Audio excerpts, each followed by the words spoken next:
뭐 쌍둥이도 한 번 임신할 수 있고 그런 방법들도 있습니다.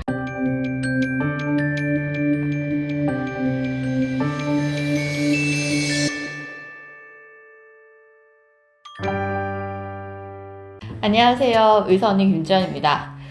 오늘은 그동안 촬영했던 스튜디오가 아닌 병원에서 이렇게 촬영을 하게 되었는데요. 좀 색다르죠? 이게 제가 입고 일하는 의사 수술복입니다. 가운은 잘 안 입어요. 저는 주로 뭐 시술이나 수술하고 외래 환자 보기 때문에 가운은 아예 입지 않고 그냥 수술복 입고 진료 보고 왔다 갔다 하고 그렇게 하고 있습니다.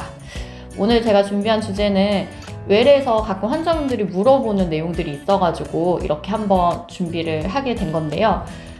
임신할 때 아들을 어떻게 하면 낳을 수 있나요? 아니면 딸을 어떻게 하면 낳을 수 있나요? 이런 얘기들을 많이 하세요. 또 막 이런 거 저런 거 이렇게 하면 딸을 낳는다던데 이렇게 하면 아들을 낳는다던데 이거 정말 맞는 얘기예요? 이렇게 물어보시는 분들이 많거든요. 오늘 환자분 중에 한 분이 프리시드 겔이라는 걸 사용을 하면 아들 낳는데 뭐 도움이 된다고 얘기를 들었는데 그게 진짜냐 이렇게 물어보시더라고요.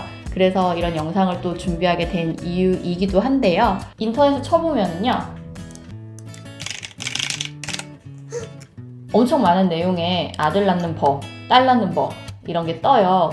보통 프리시드 겔이라는 거는 저희 뭐 난임병원이나 혹은 난임시술 같은 거 할 때 사용하기도 하는 겔 이름인데요. 한 브랜드 이름이에요. 보통 이런 초음파 겔 같은 게 착상을 방해한다 이런 데이터나 논문들이 좀 있거든요. 그래서 난임병원에서 초음파를 보거나 혹은 치료를 할 때 일반적으로 사용하는 겔을 잘 사용하지 않아요. 그때 그나마 사용하는 겔이 프리시드 겔이라는 건데 그냥 그거는 말 그대로 정자가 들어가서 착상을 하거나 수정이 되는 걸 좀 덜 방해하는 제품이지 그걸 사용한다고 아들이 더 생기는 건 아니거든요. 그래서 이거를 환자분이 어떻게 알지?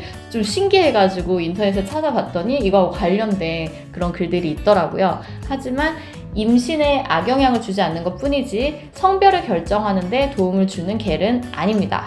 그리고 또 2주일 이상 금욕 후 부부관계 남자는 고기, 계란, 육류, 여자는 채소류, 3개월 동안 식습관 유지, 컨디션이 좋을 때, 여성이 절정에 도달했을 때, 뭐 이런 것들이 아들 낳는 방법이다. 이런 내용들이 있네요. 그리고 뭐 X염색체는 약산성, Y염색체는 약알칼리를 더 좋아한다. 뭐 이런 얘기도 있고 다들 아시는 것처럼 성별은 남자가 결정을 해요. 왜냐면 여자는 XX밖에 없잖아요. 하지만 남자는 XY가 있어서 이 Y를 아빠가 가지고 와서 엄마의 X랑 만나야만 아들이 탄생을 할 수가 있고요. 아빠의 X가 엄마한테 와서 엄마의 X랑 만나면 딸이 태어나게 되는 거죠. 그래서 모든 성별은 아빠가 결정을 하게 돼요. 그래서 옛날에는 며느리가 아들 못 낳는다고 쫓아낸 거는 시어머니들이 과학적 근거가 없었기 때문에 그런 짓을 했던 거죠. 사실 아들을 쫓아냈어야 되는데 아들을 바꿨어야 되는데 그렇기 때문에 아빠의 염색체가 중요합니다. 조금 전에 제가 읽었던 대부분의 내용들은 과학적 근거는 없는 내용들이고요. 제가 그나마 이런 교과서에 나와 있는 내용을 하나 알려드리자면 X염색체의 생존율이 조금 더 높은 것으로 되어 있어요. Y염색체보다. 그래서 좀 그냥 저희들끼리 하는 말로는 아빠가 굉장히 힘들 때 아빠가 막 육체적으로 정신적으로 상태가 안 좋을 때 X염색체가 좀 더 살아있을 것이다. 그래서 딸이 태어날 확률이 좀 더 높다. 이런 얘기들을 좀 하거든요. 그래서 막 주변을 살펴보면은 약간 좀 야근이 많은 회사에 다니는 집에 딸들이 좀 많은 것 같아요. 그런 거.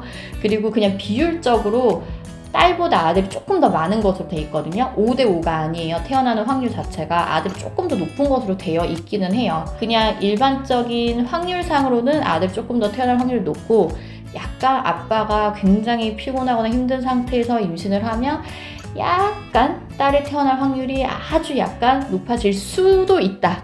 역시나 딸을 낳는 방법이다 라고 말하기는 좀 무리는 있고요. 그냥 조금 그럴 수 있다 정도로만 생각해 보시면 될 것 같아요.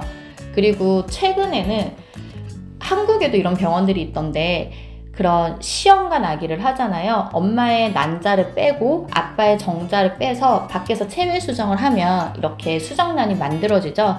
이거 염색체 검사를 하면 사실은 성별이 나와요.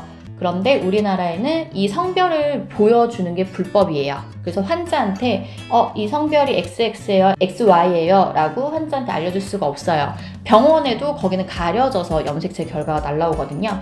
그렇지만 외국에서는 거기 가려져 있지 않고 볼 수 있기 때문에 외국에 가서 시험관 아기를 한 후에 성별을 결정하는 그러한 케이스들도 있어요. 뭐 일부 병원들에서는 외국 병원이랑 이렇게 연계돼가지고 한국에서 좀 하고 가서 수정을 한 후에 오고 막 이렇게 하는 병원들도 있는데 어마어마하게 어떠한 성별을 낳고 싶다면 그러한 방법도 고려해 보실 수 있죠. 뭐 쌍둥이도 한 번 임신할 수 있고 그런 방법들도 있습니다.